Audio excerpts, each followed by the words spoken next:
Welcome back, and we're continuing the news. It appears that the Telecommunications Minister has partially accepted the Auditor General's report that he breached procurement rules when he initiated the purchase of 200 Starlink devices. Darrell Vaz had originally rejected the findings of the report, but during Wednesday's post-cabinet press briefing, the minister rolled back some of his comments.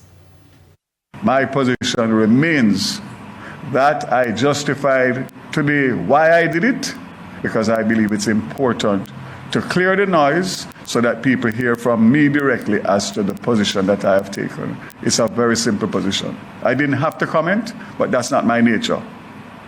So just to follow up, is that yes, you accept that you breached the procurement guidelines?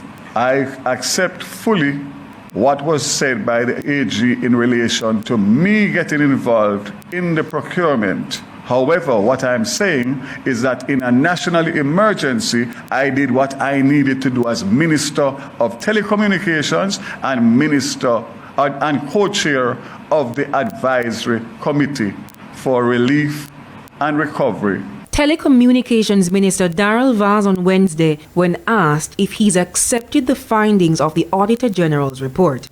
The report, which was tabled in the Parliament recently, said Mr. Vaz initiated the procurement of 200 Starlink devices, selected the supplier, and directed the head of the Office of Disaster Preparedness Management, ODPEM, to action the item.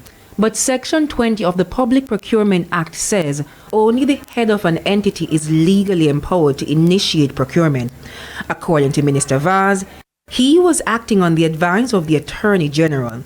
He said the Director General of ODPEM was newly appointed and the agency was overwhelmed with post-hurricane work. This matter was time-sensitive and of an urgent nature, of an alternative measure of connectivity and communication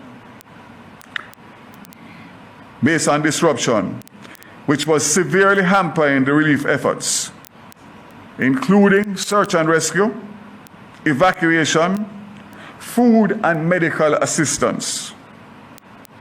Using my discretion and exercising my judgment as Minister of Telecommunications as well as co-chair of the Cabinet Subcommittee in charge of relief and recovery in the aftermath of a Category 5 hurricane disaster, allowed me to easier access the scarce supply of Starlink devices, negotiate the best prices, as reports of price gouging had already emerged to get access to Starlink devices ahead of the paperwork processing.